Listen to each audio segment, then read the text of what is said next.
they get the chance. They were born in bloody circumstance. To go, leave me, run like you've never run before.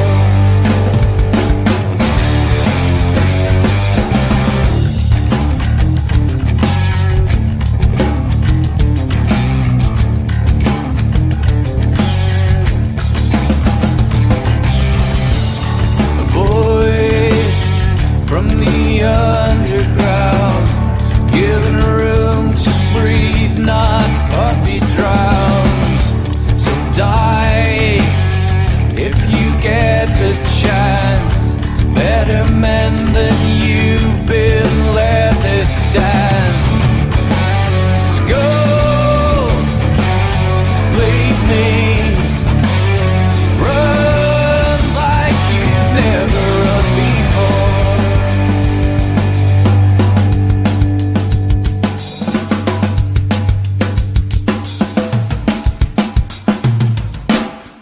I have seen the worst, and there is nothing left for me to hate, so I can lay me down, my brothers, on the ground. I bled today until Coyote comes to raise me up and carries me away.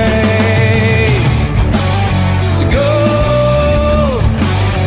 leave me, run like you never did. No, believe me, run like you've never run before.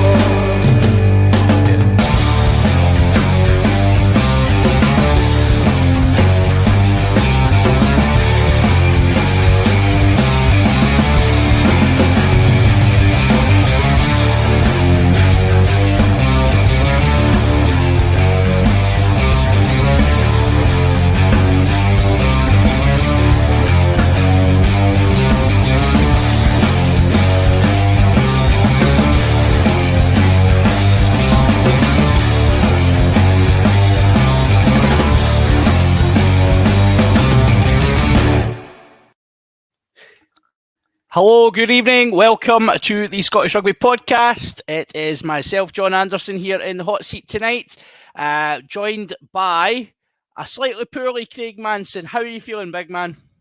I am feeling, good evening all, it's lovely to be here, but I'm feeling like something that's been dragged through a dragged, horrible place and has been regurgitated back up into my seat ready for the podcast. So, yeah, I'm not particularly feeling great, but considering the other two have called off again, because even though I was really surprised that they weren't here to shout about how good Glasgow were on the weekend, they're not here. So this is the problem with putting out the detail of the podcast when you obviously we schedule this and then you put out the detail for the Hugh Dan fans page and all that, and normally I try and list who's coming on. And tonight was a bit sketchy, so we've officially got a crap call off, which we will come to in due course through the podcast. But yes, I'm delighted you made it along anyway, Craig. And we'll for people listening, we are going to keep this quite a short one tonight. I'm not long after having had the man flu as well, so we're both in recovery mode here. So I think we'll just keep it nice and short and sweet and to the point for tonight's podcast, which normally means we'll be 2.5 hours deep. And Craig will pass out in his chair with drooling very slightly down the bottom. So, absolutely. So that does mean tonight we are not going to do a Patreon exclusive content tonight. We'll look to make that up to you in due course, guys. But if you do want to get access to all that exclusive content that we've done so far, head over to patreon.com/Scottish Rugby Podcast, where you can subscribe, support the podcast. £3 a month will get you access to everything on there. And there's a lot of interesting stuff. Some of the early stuff is quite quirky. We've got some really hard-hitting stuff in there as well, some interviews and things that have been done over the years. So there is some really good content. Plus, usually, when we're not feeling a wee bit ill, you would get access to our super secret Hands in the Ruck section, which normally involves a bit of swearies because it's behind the paywall. But tonight we will do Hands in the Ruck tonight for the masses as a wee treat, and you might even get a jingle out of me. Who knows? I love a jingle. Nothing brings a smile to my face more than a jingle, I've got to say. Yeah, so and on the subject of other things, you can also just pop the wee ticker up there, and obviously people on audio, you'll not be able to see the ticker. But we are obviously the Scottish Rugby Podcast affiliated to the Scottish Rugby blog. So if you head over to the blog at any point, there's lots of good articles on there. Obviously the URC season has kicked off in earnest, and we've got a couple of people covering Glasgow and Edinburgh there, which is really good to see, and some interesting insights into the fortunes of the two sides, which I'm sure me and Craig will come to in due course. First of all, though, we're going to touch on a little bit of news that's Craig has just alerted me to, so hot off the press. So the SRU announced yesterday at the AGM, there was an announcement of the new governance structure, or the SRU Council Standing Committee on Governance Proposals. This new structure involves creation of a company limited by guarantee, which will consist of 8 unpaid custodians who will, by matter of law, be classified as directors, and they'll oversee the operating arm of the game known as Scottish Rugby Limited, i.e. the current board of directors. So there is a governance structure. This has obviously been a long time coming. And what we want to do, as per with every, these things tend to come out, these AGMs, and then usually if you've been with the podcast for a long time, you'll know that we tend to go a bit more in depth into what that actually means for the clubs themselves at grassroots level, what it might mean for the pro game, what it might mean for finances, which, interestingly, this new governance structure also snuck through just after the announcement of the latest set of books for 2022 accounts, which show the SRU to be in rude health financially, as we have speculated a few times on here, Craig. But we shall see how things continue with that. And so what we're going to propose we do in true AGM format here, we're kind of making a proposal. Craig, you might have to second this. We're going to take that away for a later podcast, and we will have a look in depth at what these proposals mean and what the financials are for the SRU, because obviously they've just come out yesterday, and believe it or not, we also have jobs to get on with. So I have not consumed the detail of those announcements as yet. Well, I have to have time to get my grey slacks out of the wardrobe, my blue blazer with its gold buttons on, and get ready for announcement of anything to do with the SRU board and operating structure. So I will get my blazer on and become the old man that shouts at everyone. Absolutely lovely. Love it. That sounds like a great character for you to play in a future podcast, Craig. I'm super excited about that. Speaking of financials, and in the worst kept secret in rugby, down south, Worcester Warriors. Now people will go, Worcester Warriors, this is English Premiership. What does this have to do with Scottish Rugby? Well, it's got a great deal to do with Scottish Rugby, actually. Worcester Warriors have now been placed into administration and have been suspended from the league. Basically, free for all now. Players are, I believe, free to leave. It's all still so muddy, though. So let's play a little bit of pickings, Craig, right? We'll take a turnabout, right? So which Worcester Warriors player do you want to come back to Edinburgh, or come to Edinburgh, should I say? Well, it's going to be an interesting one. I saw a piece written earlier on today, and it was saying that the players may still not be able to leave because the company that owns the contracts for Worcester Warriors is not gone into administration, and so they aren't free to leave at this moment in time. So we will wait and see.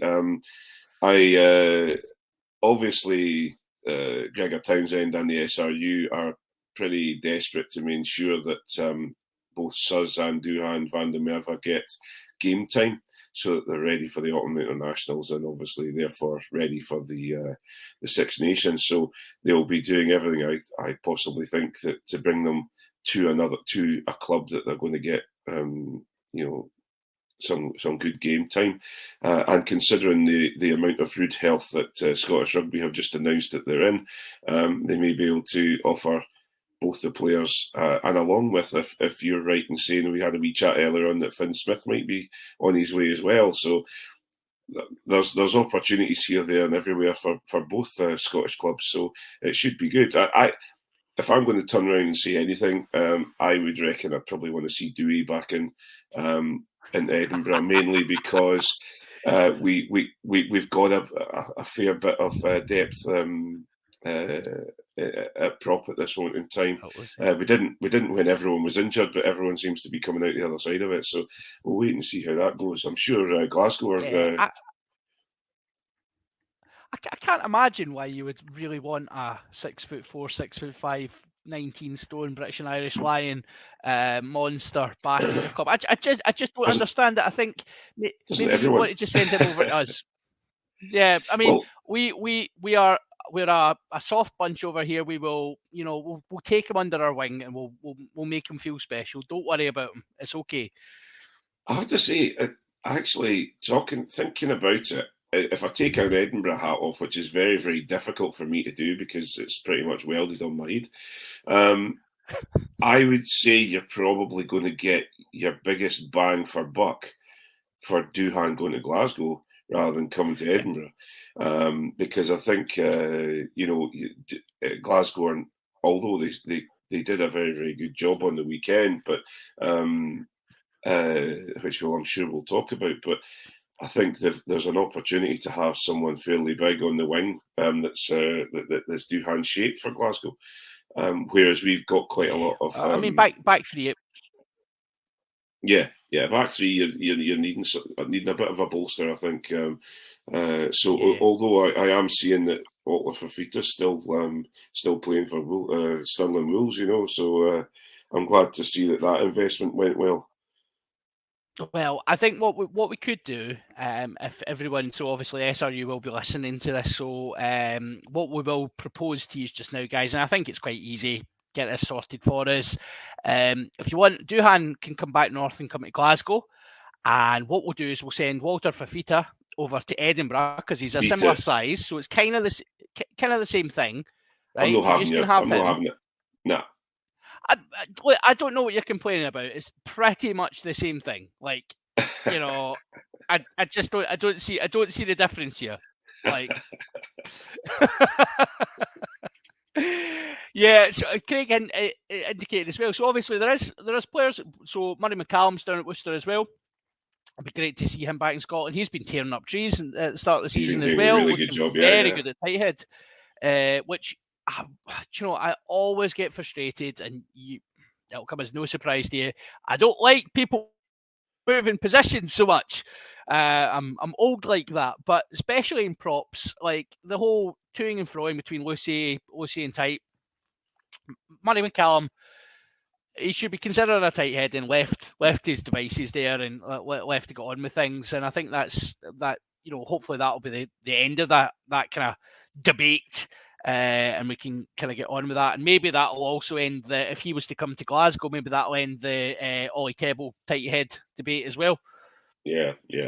I think also what it might bring up is also give the Glasgow props a little bit of competition, that they'll actually start fighting a little bit more, because I think that's one of the biggest issues that they have at this moment in time, is that there's not a lot of competition. So not that I'm saying the rest. Yeah, I'm saying that they're resting on the laurels at times, So, well, I mean, you've got a lot of injuries. So at Loosehead, you've got injuries. That's that. Alan Dell's out for a period of time. You've got Jamie Batty's out as well. Ollie Kendall's injury prone. So there's opportunities at Loosehead certainly, and that's where maybe a Rory Sutherland would be very welcome at Glasgow. Yeah, absolutely. At Tighthead, though, it's actually just as bad at Tighthead because obviously we've got this boy in the short-term contract, Sordoni.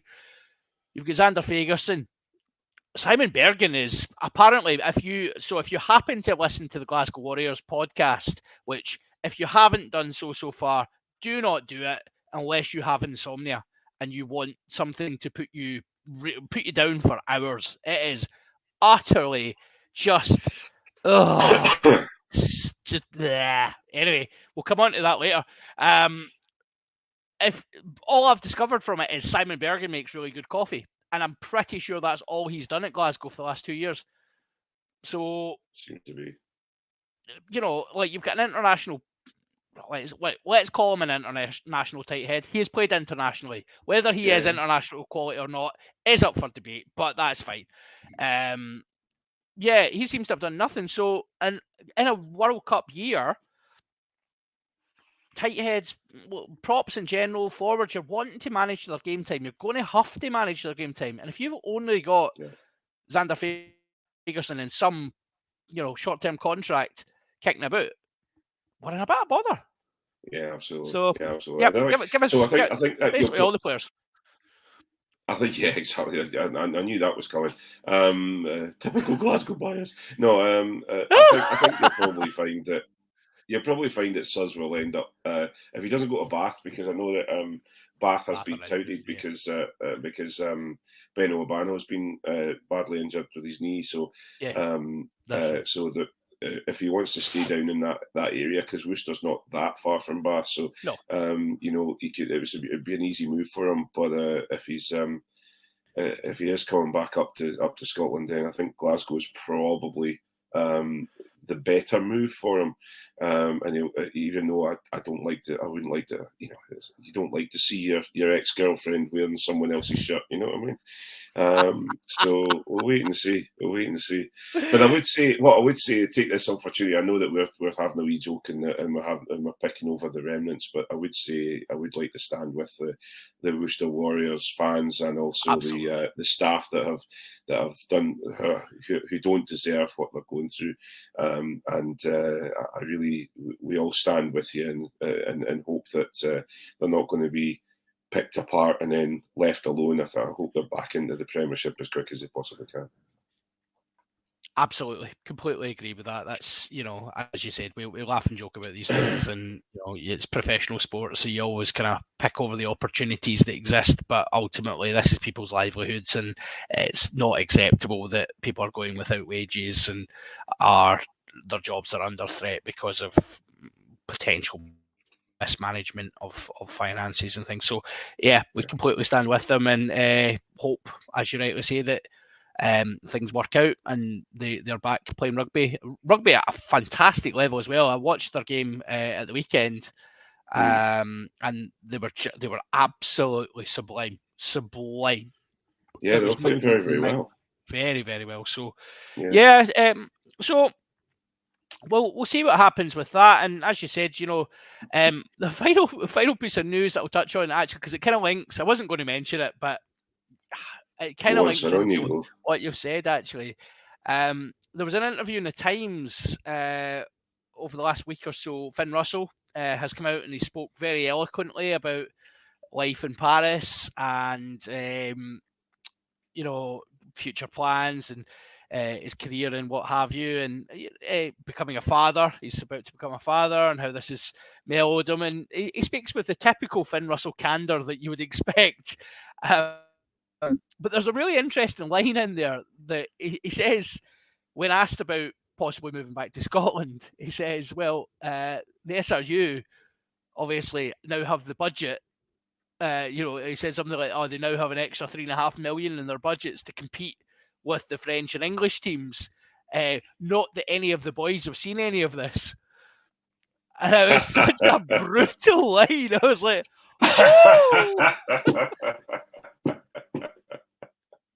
I So, think Finn is looking for more appearance fees. yes, perhaps, or Finn's quite happy that he's maybe not going to be returning to the sunny climes of Glasgow and Edinburgh anytime soon. His contract's up at the end of the year, and Racing have been linked with every fly half in the world ever. Because when you've got a good thing, why would you buy a better thing? Absolutely, yeah. So we'll see how that works out. But yeah, Finn being very Finn. Interestingly, he did say that he says I've got 4 or 5 years left in Scotland jersey. Yeah. Which makes it sound like he might not retire after the World Cup when we get punted out in the group stages. Yeah, it'll be an interesting one. I'm not that desperate to see him go, and to retire. I think if he's got the ability and he's continuing on, what the issue is his competition and whether they'll be given a fair shot to go up against them. Now, obviously, within Racing, and we'll wait and see what changes next season because Stuart Lancaster's obviously been heading over there. Yep. Heading over there and see whether he puts shackles on Finn or not. But he has been with the current coaching staff that they have down there. He's been pretty much given his head, and he can do whatever he wants. And that obviously relaxes him because we don't get to see the full Finn Russell in a Scotland shirt because there are certain shackles put on him of what he can do and how he should play. So it'll be interesting to see, if he first of all, if God, we could open up a real can of worms here and start talking about lots of things, but whether the current Scotland staff stay and see if how he fares with that, and if the current Scottish coaching staff leave or are punted and somebody else comes in, it'll be interesting to see how Finn Russell reacts and works with that staff. It'll be interesting. I think Finn Russell will do really, really well under Franco Smith. I think he'll really suit Franco Smith's.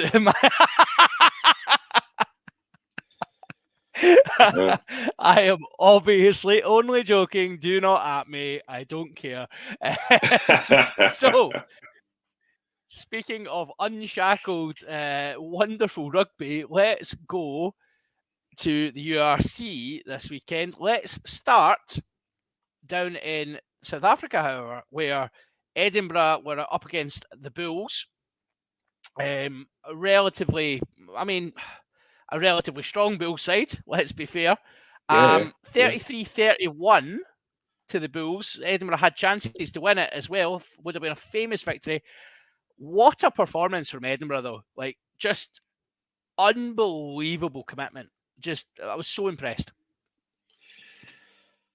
Yes, it's the ability to score tries and take their chances and not be bullied on the field. My issue is the first half warm up that they seem to take on a regular basis, and they did it against Dragons the week before or 2 weeks before, and if we'd actually been I know where I stand. It's difficult. Sorry, I'm not being very what's the word? I'm not coming down the line. What's the word? I'm not very structured tonight. I apologise. Cold medicine really helps you just drift through this podcast really easily. Maybe some of the high on Calpol. Yeah, maybe the Calpol. Well, I was Alan McDonald hasn't actually come back to me to tell me what dosage I should be using. I think he pinged Cammy. You need to ask Cammy. Cammy knows. A bottle and a half has worked quite well. It's Yeah, I think you can consume quite a lot of Calpol. Okay, right. Alan McDonald seemed to suggest, but yes, nice. please. No, so anyway, to get back to it, what I mean is, I'm impressed with what they did to get themselves out of a hole, but I'm disappointed with how things are becoming apparent. We've got a lack of kicker at this moment in time, and everyone's having a go at it. But the problem is, if Mark Bennett had slotted that kick, we wouldn't have had the Darcy Graham try. so we would have been behind anyway. And so it's a real. These are the games that if we want to do what I asked them to do, and that is win the ERC, these are the games we need to be winning. And so I'm maybe not a lot drinking the Kool-Aid as much as other Edinburgh fans are, saying that they're incredibly happy with the performance. Yeah, the performance was very, very good in the second half. The first half was a bit slow to start, and if we'd started the way we finished, we should have won that game. Yeah. Do you think there's an element of the? So obviously people have reacted. I agree with you to an extent. The outcome isn't what you want, and you so obviously I've spoken at length about Glasgow and the expectation levels in year 2 for this project. You guys, you do need to be demanding more, and plucky losses to good sides, but good sides who are depleted. Yeah. These are the chances that you've been given, and we've talked about the fixture list as well, and how the start of the season has been relatively kind. I'm not going to over-egg that one. It's been relatively kind in that the team isn't full strength. For me, there is an element of, do you think that people just see the name, like they see Bulls v Edinburgh, right, and the casual fan sees that and goes, oh, they're away from home. They're within 2 points. They've scored 31 points. Darcy Graham's run riot.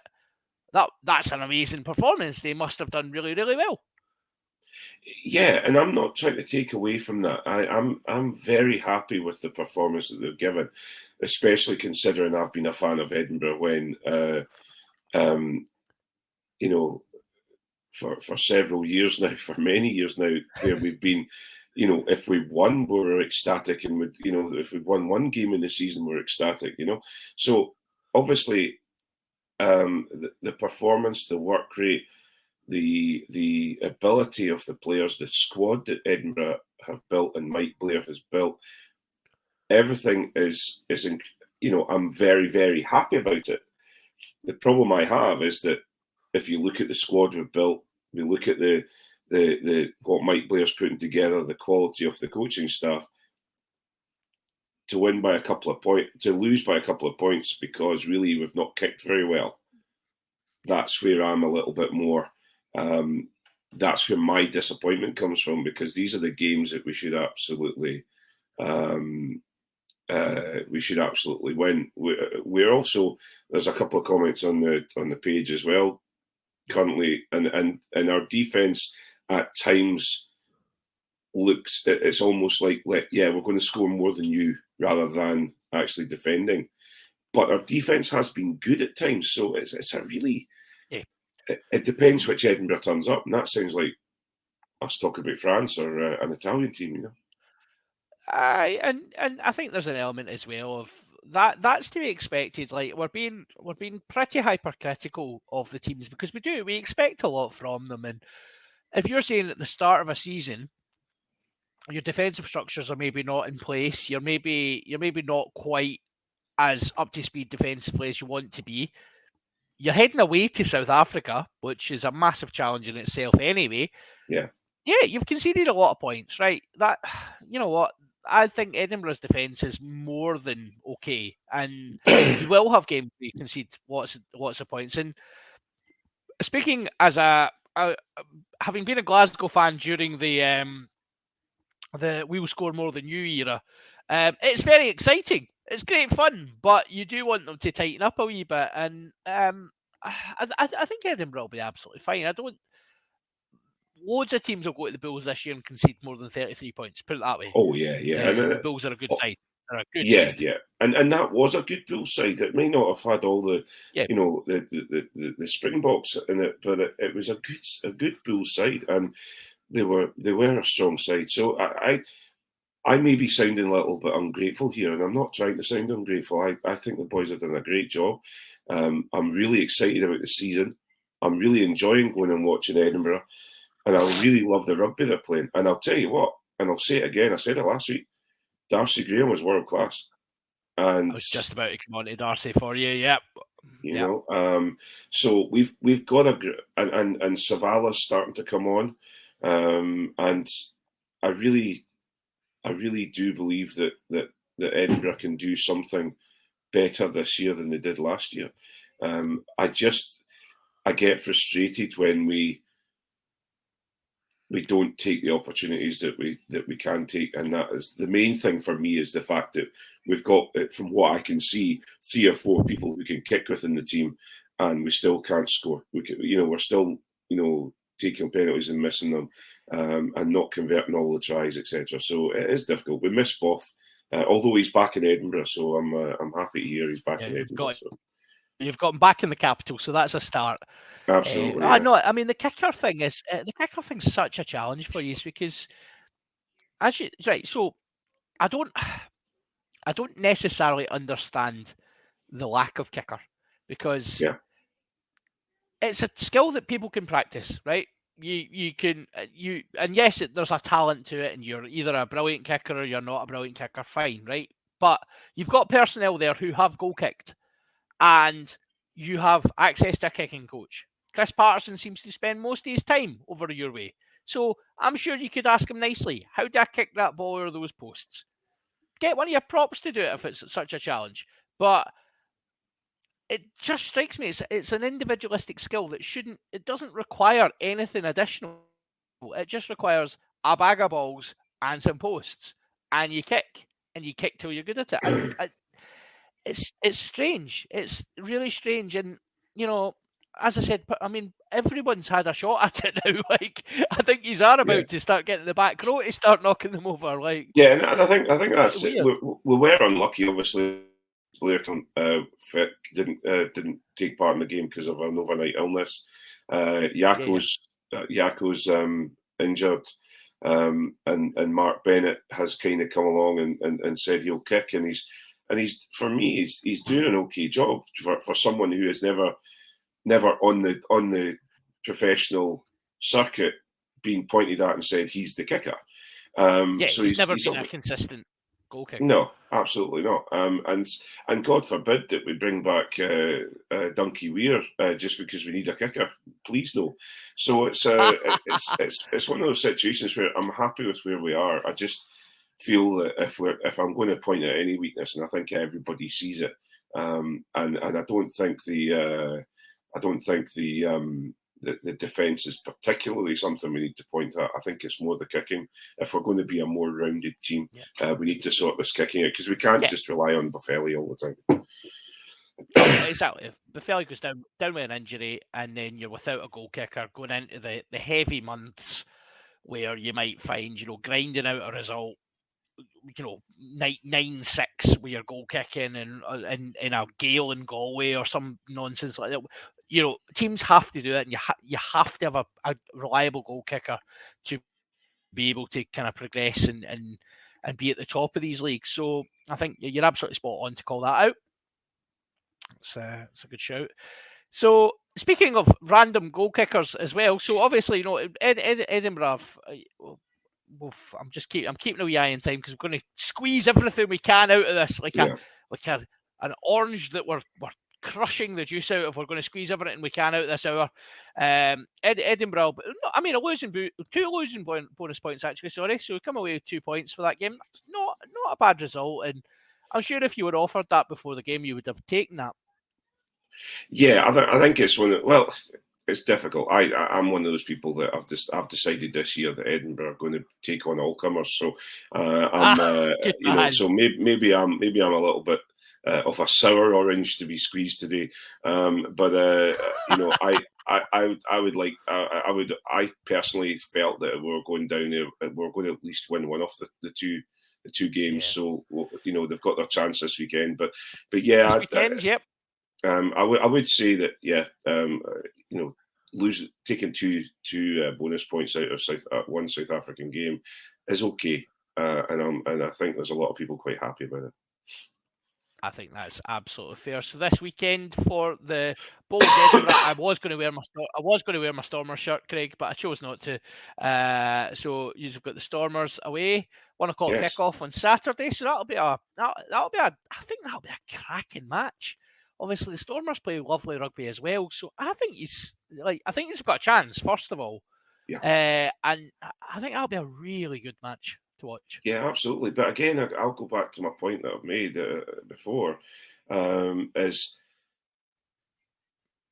that I believe, and I really do believe this, that Edinburgh can take on any team in the URC and come away with a win if they do their job correctly. I think Mike Blair is an exciting coach who is getting people to play for him and for the shirt far better than a lot of other coaches. So, you know, I don't go into any game thinking that we'll be lucky to come away with a win. I actually want them to win and expect them to win. But I will say, Stormers are a fantastic team. They're champions from last year. So, yeah, it'll be a really interesting game. I'm looking forward to it. It'll be good to see. It's great to have these matches where you get to baseline yourself against great teams and see where you truly are. And if you can compete, that'll be amazing. I'll certainly be tuning in for that one. Yeah. So I kind of prematurely said, speaking of random goal kickers, but let's move over the way, over to Glasgow, where a George Horn inspired Glasgow, George kicking the goals and generally just being the George Horn we know and love. Glasgow took on Cardiff. At Scotstoun on Friday night. Friday night lights were back with a bang. 8 tries for Glasgow, 3 tries for Cardiff, and it was very, very exciting stuff. Cardiff. So I think first of all, from a Glasgow perspective, Glasgow started poorly, as they have done. Dropped quite a lot of ball, failed to convert a couple of chances in the red zone, as it has been. You know, it was kind of like watching last week's game all over again. And then Cardiff scored, and Glasgow just absolutely blew them off the park from that point. Yeah. It was brilliant, and George Horn was just outstanding, Craig. I'm over the moon for George. I really am. We've been, you know, it's not a secret that this podcast have really fully backed George Horn, and I've been really disappointed that he's not been getting the game time that he deserves, and that showed on Friday night. He came out the blocks. He's had a couple of shaky starts, and then all of a sudden he comes out and really showed why he's starting ahead of Ali Price. It was, you know, obviously Ali's been rested and things like that as well, but I'm very, very having someone at 9 who's that energetic, that has that higher work rate, that higher skill set, and also is able to kick the goals. He's had a fantastic night. It was a fantastic night, and he even went full Nico Matalawu on it. And ended up on the wing as well for the last 20 minutes, which great to see his skill set being utilised all across the park. It was very, very interesting. Now, there was a couple. So Glasgow obviously ran out fairly comfortable, very comfortable winners. Some amazing tries. Looked like Glasgow of old. Individual performances from Richie Gray was as good as I've seen him in the last 10 years. He was unbelievable. Other guys like Tuipulotu, we absolutely slammed him last week after his performance. He was back on form, bursting tackles. Glasgow did benefit from a lot of really weird refereeing decisions, though. And that's a point I was going to make. But just to go back to Sione Tuipulotu, what I will say is that when the players around him seem to be playing well, that's when he plays well. It seems to be if there's a problem or the players around him aren't playing well, that's where. And I don't know if it's a trying to look, I'll do it myself sort of thing, or what it is. But the players around him made him on and I'm not saying he's bad. I'm just saying that he raised his game, or at least the players around him raised theirs to give him the ball that he needed. I think having confident players around him, he's able to get a bit more time in the ball, and his point of difference is that ball carrying in the channel. and being able to actually break tackles. And he's only able to do that if first of all, if you're going forward, and second, you've got confidence inside and outside to be able to do that. So, I think that's a very valid point, that he does look better, as most players do, but he especially does look better when the team are playing well. But yeah, we'll come back on to the refereeing decisions just now. Couple of contentious tries awarded for Glasgow. I will be honest, I called both of them as no try. And was also sat with a referee at the time who called them both as no try, and then was very confused with the explanations given for the tries. Bit strange in this era of TMO that we're still getting these wrong.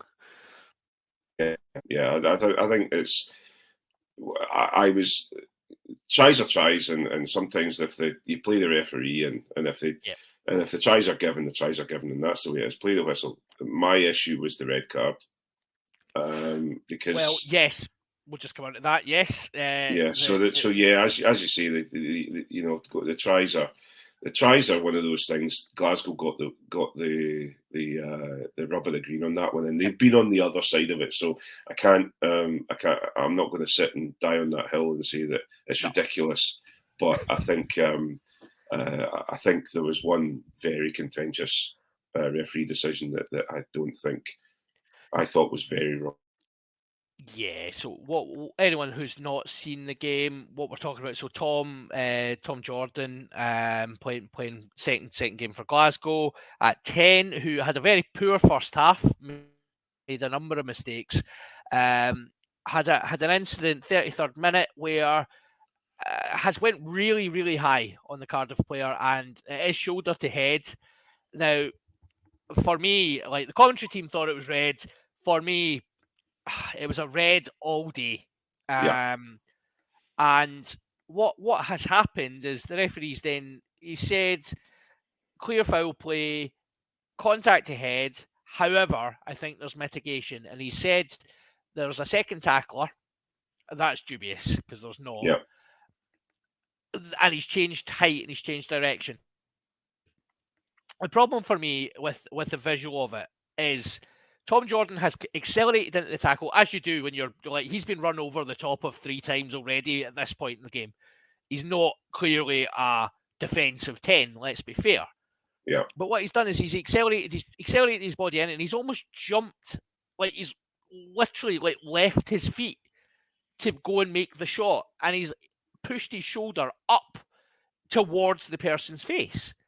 It's mindless stuff. It's really, really, really poor technique for a start.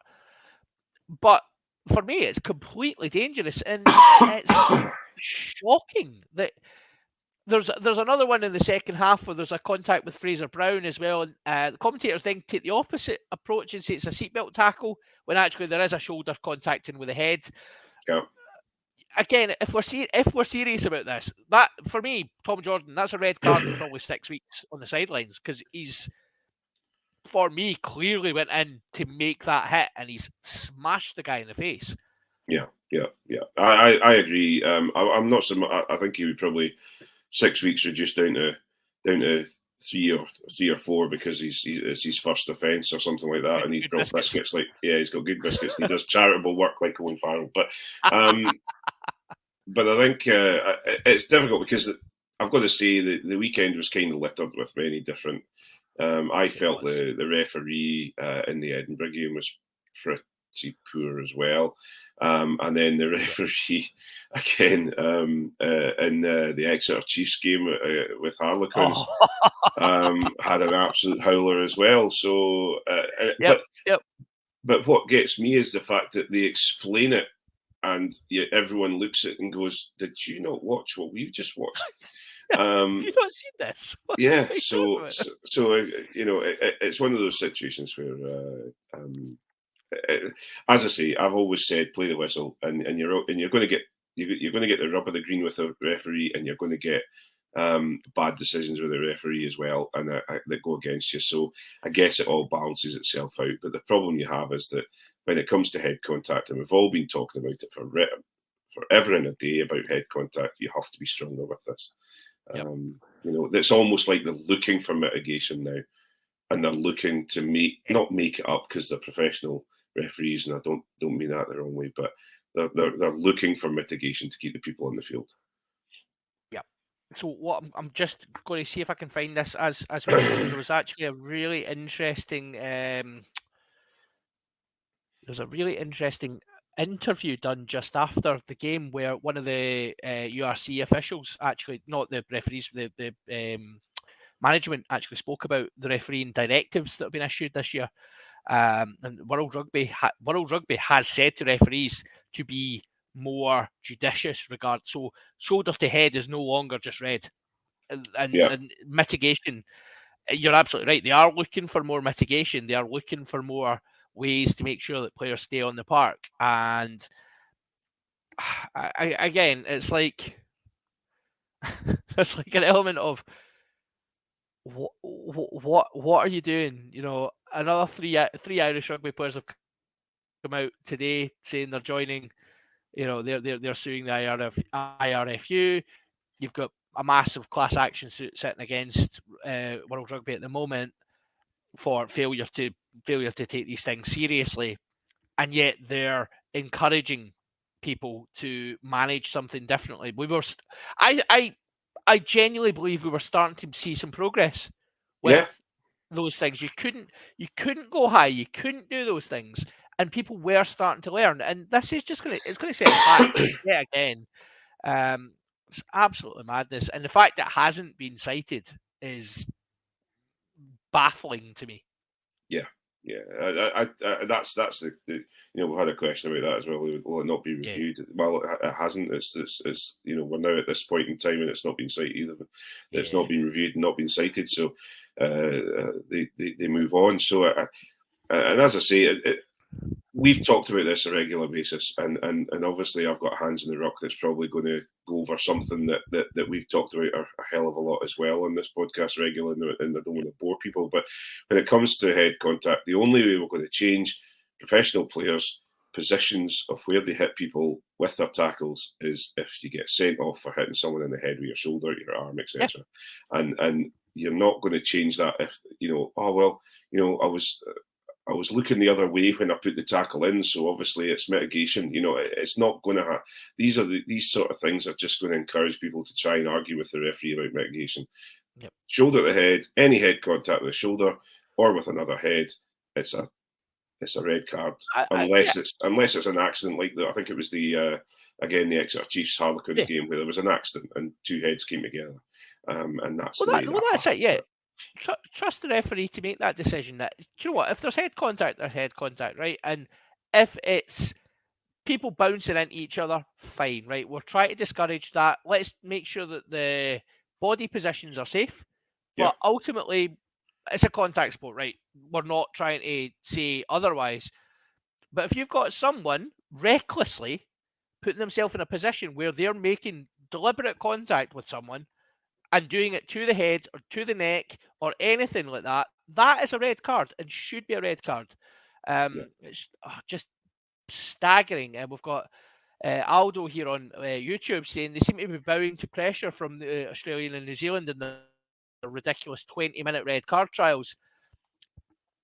I think that's a fair point. Like, that 20-minute thing is absolutely garbage.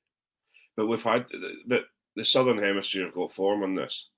We've had head contacts and they've been mitigated down to yellow, or they've been play on. Over the last couple of years, when we've been focusing in the Northern Hemisphere on head contact, they've been paying it pretty much, lip service. And then this 20-minute cards it's a joke. It just needs to get in the sea. It needs to get in the sea, absolutely, and the Southern Hemisphere really have to have a think about how they are approaching player welfare, because another couple of incidents, they've had players getting minimal bans that are putting people out for 6-8 months of the season, and that's just not acceptable. It's not acceptable, and I genuinely think, like, there is an element of where the consequence of your actions should then, so it's almost the severity of your actions should almost be taken into account for your ban. Because, if you're putting someone out for 8 months, then I don't think it's fair if you've deliberately, recklessly went in and caused them an injury. I don't think it's fair that you should be able to play in the time that you've put them out. I think that's unacceptable. Yeah, it's a really difficult I know one. that would be terribly difficult to police. Well, the thing is, you just need to look at the latest bans that have been given out. Okay, Bundyaki, his defence of a jackal was terrible, reckless, and I don't want to see it in the game. But he's been given 8 weeks because of his he has got form on that. And then 86 was it?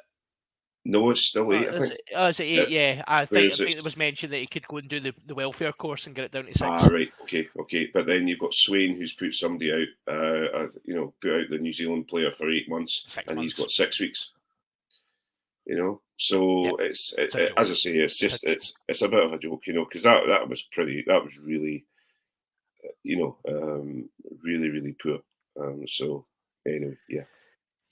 And just before we go on to our hands in the obviously we'll touch on the final bit of the Glasgow game. I want to touch on. We didn't touch on it in the news, but Rory Darge suffered an ankle injury quite early on in the game. Very serious injury, it looked like at the time. Turns out, I believe, broken or dislocated ankle and ligament damage. Has had an operation, which has been, it's said, was successful, and he'll now start rehab. Targeting 4 to 6 month recovery, which would get him back either just at the tail end of the Six Nations or just after. Desperately, it's a desperate shame for the young player who has been, just Glasgow's standout for the duration of his Glasgow career. Actually, yeah. It's such a shame to see that. But huge opportunity for Tom Gordon, who came on to replace Rory Darge. Tom, who had a great start to his Glasgow career as well before being just, kind of usurped by Rory Darge. Yeah, I think he was going to be the new wonder boy, and then all of a sudden Darge came along and performed at an incredibly high level. So and kind of put him into the weeds. I think there's a couple of things that have come out of it, and it sounds terrible to say it because I feel really bad for Rory Darge, but Tom Gordon's going to get his game time for Glasgow, and Hamish Watson can sigh a little bit of relief and hopefully get another 6 months of playing in that shirt, the 7 shirt for Scotland. And not that I'm saying that Hamish was going to not get to play in it, but Darge is a Darge, Ritchie, Fagerson back row in a Scotland shirt would be quite a formidable back row. I think what you were meaning there was Watson, Ritchie, and Dempsey was the back row you were talking about there, Craig. I'm not here to talk about aging Australians, so I'm not going to discuss that. The aging Australian had a magnificent game at the weekend, by the way, just as an aside. I have to say that in a Glasgow shirt, he is performing incredibly well. What I would say, in fact, when all around him are walking to rucks and not putting the performances in that the pay packets should expect, or the paymasters should expect, he does show and lead very, very well. What I will say, however, and I will repeat it again, we've got plenty of people that can work in that area. I don't know why. And he also avoided the conversation. He was asked a fairly direct question about it, and he said, "No, I'm just concentrating on playing for Glasgow." And I think that's the right answer. Play out his career in a Glasgow shirt. We shall see. I'm sure there'll be news on that in the coming weeks. Right, so let's touch on our crap call off first before we go into. Yes, we're giving you hands in the ruck. That's right. But let's touch on our crap call off. Craig, would you like to do the crap call off? am I getting the honours? Is that because I am? I'm handing it to you. I know you want this. I know you want this. Well, considering I never got the chance to talk to him and discuss with him the last Glasgow performance, not this one, not the good performance, but the really pretty terrible one the other week, because he has called off tonight because apparently the kids' baking wasn't good enough at and he is having to bake flapjacks tonight. This is it. Yes, he has called off coming on the rugby podcast because he has he was talking earlier on about making a cafetiere of coffee because he's going to be up all night baking for I think it's the Cake Macmillan bake thing tomorrow morning. So Macmillan, yeah, absolutely. But I'm thinking to myself, how long does it take you to make flapjacks? Are they not just like mixed together, put some stuff in it, throw it in a pan, flatten it down, and then put it in the oven? I'm pretty sure that's how it works. And in worst case scenario, can you just make some cornflake cakes or something like? Rice Krispies and a bit of melted chocolate. Boom. Jobs are good. You're there. Absolutely. Hey, even throw in some marshmallows. Exactly. You can make shortbread in about 20 minutes. It's pure show. It is pure show. He's clearly at it. Like there's discussions need to be had about his well. I think he's still working in the Wilson era. That's all I'm saying. I agree. I agree. He's incredibly. He's got his hands on his hips, and he's walking back to the ruck. He's walking back to the ruck. Yeah. And to be fair, that is true of his rugby actually as well. So well, I'd rather have his hands on his hips than his hands trying to catch a ball. But that's a different story. Bravo! Right, let's do a bit of this. Hands in the rock, who has got their hands in the rock? Hands in the rock, hands in the rock, who has got their hands in the rock? Yes, hello, the 23 people that are still watching. You are getting hands in the rock. Woo! We will not be swearing though. We're keeping this PG-13 for the kids. But yes, we are here for Hands in the Ruck. It is our Any Other Business section. You're getting a special treat this week. We are going to look at what's got its hands in our ruck. If you're watching and you want to get a shout out or anything that's got its hands in your ruck, please just pop a comment on the Facebook or YouTube or whatever you're watching on, and we'll try and pick them out as well as we go. But let's come to you first, Craig. What has got its hands in your ruck? Well, those of you, and it's lovely to have Hands in the Ruck out in the public domain this week, and it's mainly, I'm sorry to our Patreon friends, our very valuable, our very wonderful Patreon friends that were looking for a Patreon pod tonight. Unfortunately, it's my fault because I'm not feeling very well, so we brought Hands in the Ruck into this one today, and it's great to see everyone getting to listen to it for a change. We have regularly talked about our friends down at Exeter Chiefs, and we talk about many different things about some of their beliefs regarding vaccinations and different things that are out there. Some of their choices in garments that they like to wear and noise that they like to make. And there were two rather upsetting things that have come out of Exeter Chiefs this weekend. They've released and launched their new logo, and I really, considering the game they played at the weekend, was absolutely fabulous.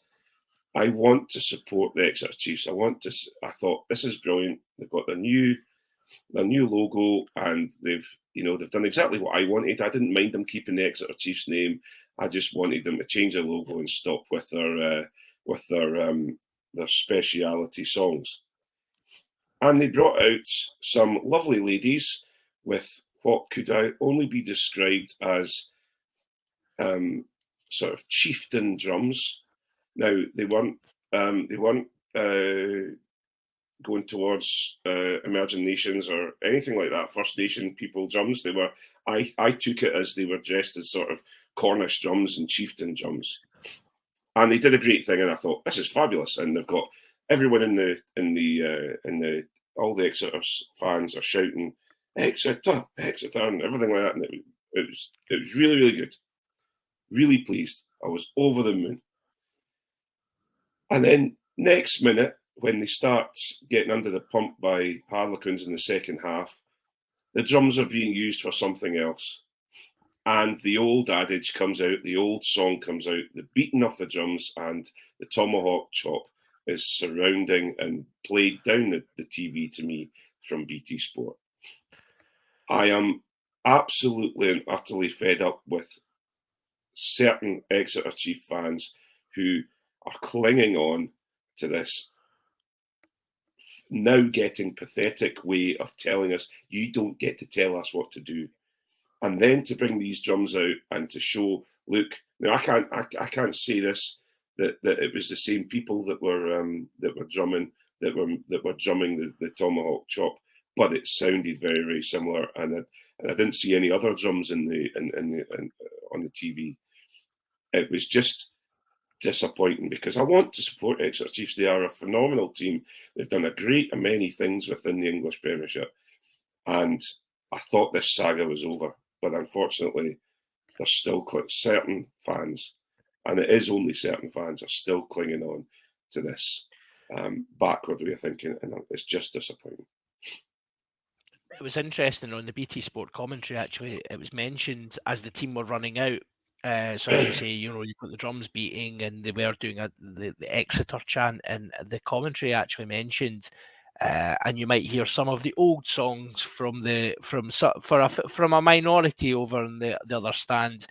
Some of the diehards are still prefer the old songs, and it was done in such a I know what they're trying to do at BT Sport. They were trying to almost dismiss it to the point of that's pathetic. Yeah. We're not going to give that any sort of education or any sort of airtime, but as you say, once when you were sitting in the second half and you could hear it everywhere, like it's not blatant. And let's be honest, right? I'm obviously from the west of Scotland. I know plenty about things getting heard in stadiums that shouldn't be getting said or sung or chanted. And television picks it up pretty well. Like you can hear it pretty clearly. So I genuinely, I think there does need to be more intervention, and like I think similar to what Glasgow said, as part of your terms and conditions that you are able to attend matches without being subjected to that sort of stuff, and like I think there has to be a discussion down in England where clubs. I know obviously Wasps were very vocal about it at the time as well, but it's just not acceptable. And they're doing all the right things, but some idiots. Let's call them what they are. They're idiots. And that's it. Otherwise, he's going to come back, and just when he have I gone? Oh, is this me? Was it me that went, or was it you? I think it was you. I didn't have a warning or anything. I was still here. Oh, right. So okay. yeah, Sorry. I was calling them idiots. Yeah, just let's call them what they are. The idiots who just, as you said, can't let go. And I'm just disappointed, John. I just feel that they were turning a page, and I really felt that we can go back to celebrating Exeter Chiefs rugby and stop talking about this. Yeah. I was about to swear, but I didn't. Shall we talk about the second disappointing thing from Exeter? Oh yes, may I? Oh, yeah. Or are you going? Is that your hands in the rug? No, I'm disappointed about other things. Please. Okay. So my second thing is Hoggy's man bun. Exactly, Matt. You've hit the nail on the head. Looking like a Yorkshire Terrier that's in somebody's handbag, coming out with his bared white teeth and his elastic band, and he's looking like Bam Bam out of the Flintstones. Listen, it's an individual thing, and this is just me being a bit jokey tonight after a fairly serious one, but he's turning. I saw a really interesting thing on Instagram, and it was comparing him and Jack Noel, and it seems like he's got the same hairdresser and as Jack Noel, because it seems that Jack Noel does a hairstyle, then Hoggy does it, then Jack Noel does another hairstyle, then Hoggy does it, and then all of a sudden it's gone down the same route. So yeah, interesting one. I just kind of, because there's blondes, he's got blonde streaks in it as well. Oh, there's blonde streaks. There's it's feathered and deadly. It's a magnificent coiffure. Oh, don't get me wrong. I think when he's got the man bun out, I think he's going to be beautiful. Well, as beautiful as Hoggy can be.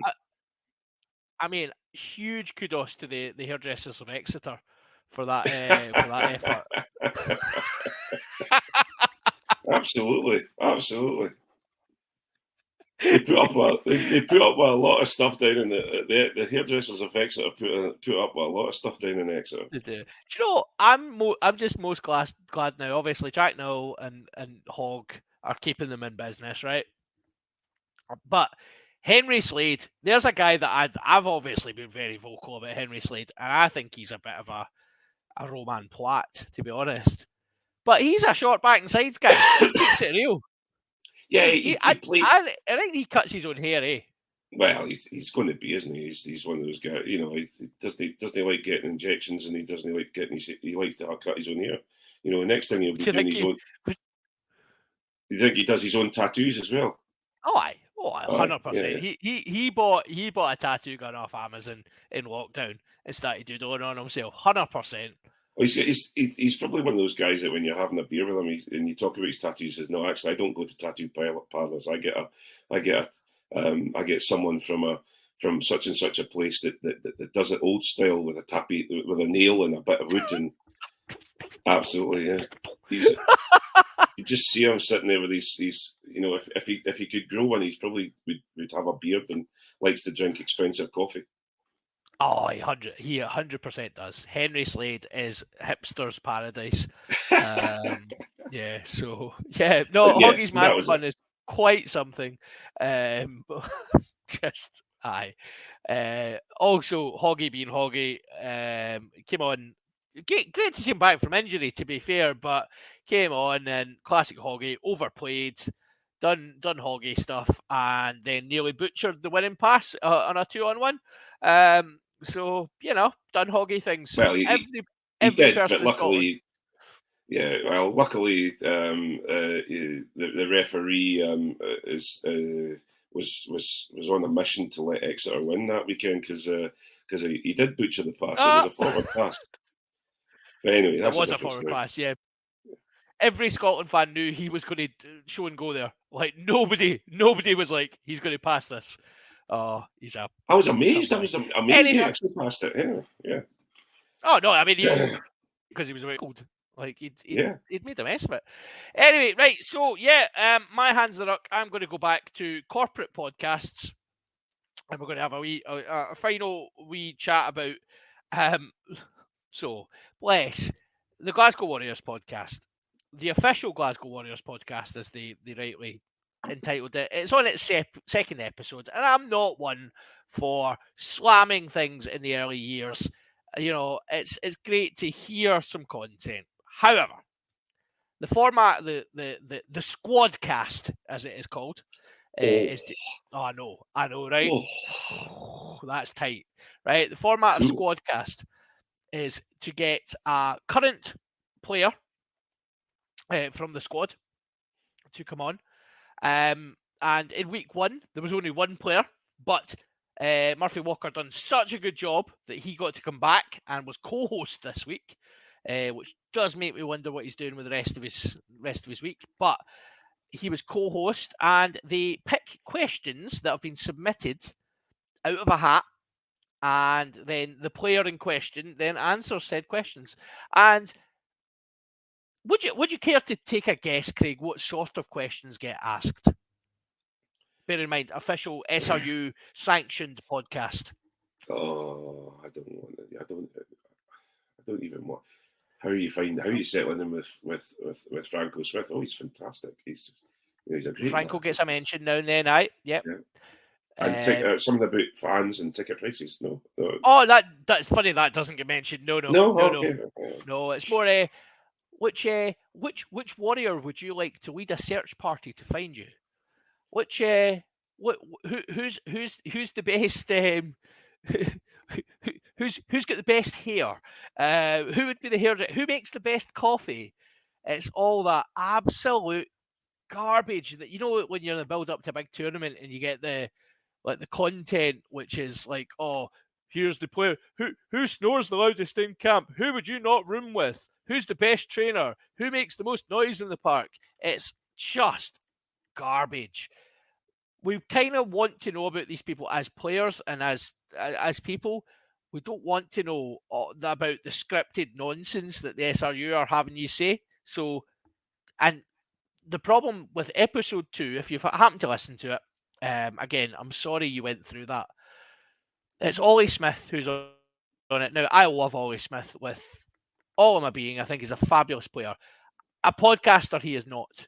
He has about as much enthusiasm for podcasting as I have enthusiasm for Henry Slade. It's not good. And Murphy Walker's not exactly enthusiastic, and the host is doing his best, and he's trying to drag answers out of the boys. But it's a wee bit like, oh, I can't believe I'm having to do me. And there's a funny moment actually in the second episode where Ollie Smith, they go, right, time for the next question, and Ollie Smith goes, oh, another question? I thought we were done. And he does it it's not in a joking way, in a like, ha ha ha, yeah, hey, it's in a, oh, for F's sake, can't believe I'm still doing this. Oh, not good. Would you believe I used to listen to the Glasgow Warriors podcast when it was those way back, and actually one of my favourite, and yes, all of you will groan and moan when I say, because it's Ryan Wilson, Fife legends, but yeah, Ryan Wilson. George Horn was on with Pete. Aye. When they were both that still was a great playing. episode. And that was a great episode. It was a great episode, and they actually asked decent questions and they answered them.